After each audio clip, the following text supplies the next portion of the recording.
Today we will talk about laboratory safety. It is everybody's responsibility in the classroom to keep us safe. Science is a hands-on laboratory class. You will be doing many laboratory activities which require the use of hazardous chemicals and expensive lab equipment. Safety in the science classroom is the #1 priority. To ensure a safe science classroom, a list of rules has been developed and provided to you in your student safety contract.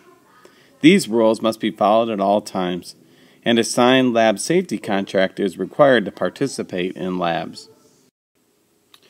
Alright, well here are some general safety guidelines. First of all, we got to be responsible at all times. That means no horseplay, practical jokes, pranks, etc. I think that makes sense. I need you to follow all instructions carefully.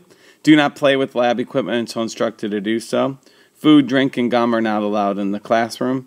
And again, let me remind you that, lab safety, everyone is responsible. Let's keep the science room clean and organized. And notify the teacher immediately of any accidents or unsafe conditions that are in the science classroom. Wash your hands with soap and water after experiments. Alright, here are some common safety symbols. The first one is eye protection. We want to wear safety goggles when working with chemicals, flames, or heating devices. And if a chemical gets in your eye, you're going to flush it with water for 15 minutes and notify the teacher. Sharp objects. Every now and then we'll have a sharp object that we'll utilize. When we're using knives or other sharp objects, we always want to walk with the points facing down, and we want to cut away from our fingers and body. And lastly, electrical safety. Do not place a cord where someone could trip over it. We never want to use electricity around water, and we want to unplug all equipment before leaving the room. If we're using animals, we want to make sure that we handle living organisms with teacher's permission, and we want to do so in a humane manner. You also want to make sure you wash your hands after handling them. When we heat objects, we want to tie back hair and loose clothing when working with open flames. Burnt hair is one of the worst smells that you can encounter in the lab. Never look into a container as you are heating it. Heated metal and glass looks cool, but we always want to use tongs or gloves before handling. And lastly, we never want to leave a heat source unattended. In the area of chemical safety, we want to read all labels twice before removing a chemical from the container. We want to never touch, taste, or smell a chemical unless instructed by the teacher. And we want to transfer chemicals carefully. With regards to our hands, if we get a chemical spill on our skin, we want to notify the teacher and rinse with water for 15 minutes. We want to carry glassware carefully. If we're working with plants, obviously we don't want to eat plants in the lab. And again, we want to make sure we wash our hands after handling them. Alright, let's talk about some of the location of some of the safety equipment that is in the laboratory. First of all, we have a fire blanket. It's in a large red box on the left side of the classroom. Actually, I guess it's on your right side. Also over there is a fire extinguisher. To work a fire extinguisher, what I always remember is pass. You pull the pin, you aim the hose, squeeze the handle, and sweep back and forth. And lastly, if you're on fire, remember, stop, drop, and roll. Alright, let's take a minute and look at what is wrong with this picture. Okay, there's a lot of things that are wrong here. So, first of all, I notice no eye goggles, right? So, boom.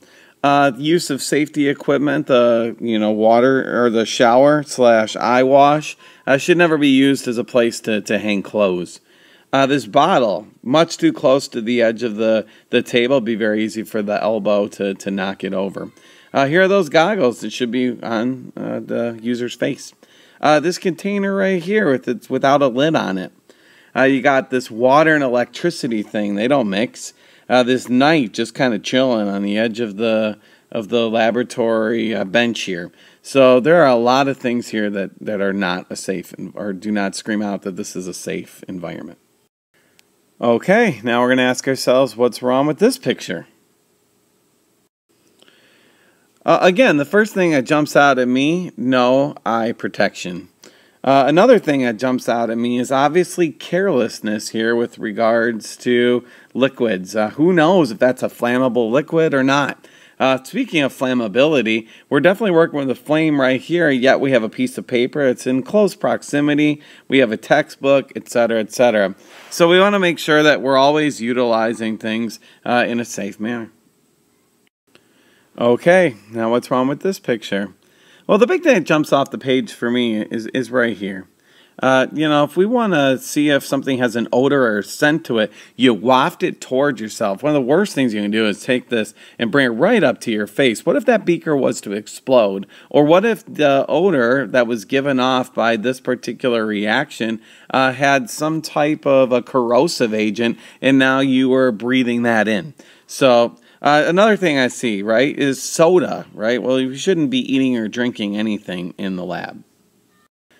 Okay, here are some pretty simple statements, and I think we could all kind of figure out what's wrong with them. But here we go. Hal says that his teacher is solely responsible for preventing laboratory activities. And obviously that's not true. We all are. Keisha started the lab activity before reading it through completely. We always want to make sure that we're knowledgeable about the things that we're doing and the different equipment that we're using and the different chemicals, etc. Ricardo decided to do a lab activity that he read about in a library book before the teacher came into the classroom. Obviously, we never want to do any unauthorized activities. Stephanie says that the safety goggles mess up her hair and give her raccoon eyes. She refuses to wear them. Well, then Stephanie's not going to be able to participate in labs in Mr. Gerbe's classroom. Safety goggles are the #1 thing for keeping us safe. Barbie and Ken accidentally break a beaker full of some chemical. Instead of risking getting in trouble, they quickly clean up the mess with paper towel and throw it in the garbage. Well, how do you know that that particular substance, isn't flammable or doesn't have some type of reactive quality that when it could come into contact with some other substance in that wastebasket, which could be a potential threat to others? Always just inform me of what's going on. Okay, if there's a fire or a fire alarm, we want to quietly get up and walk to the classroom door. We want to exit the building. We're going to walk all the way to the greenhouse, and we're going to line up. You're going to listen for me, and let's line up alphabetically too, please. Let's listen for me to call your name and respond here. Let's remain in view until the drill is over, and then silently as possible, let's be through the alarm so that people can hear important directions, and we'll enter back into the building when the principal is given the all clear. Okay, a couple of things. Number one, we want to carefully read through the safety contract, and we want to sign that.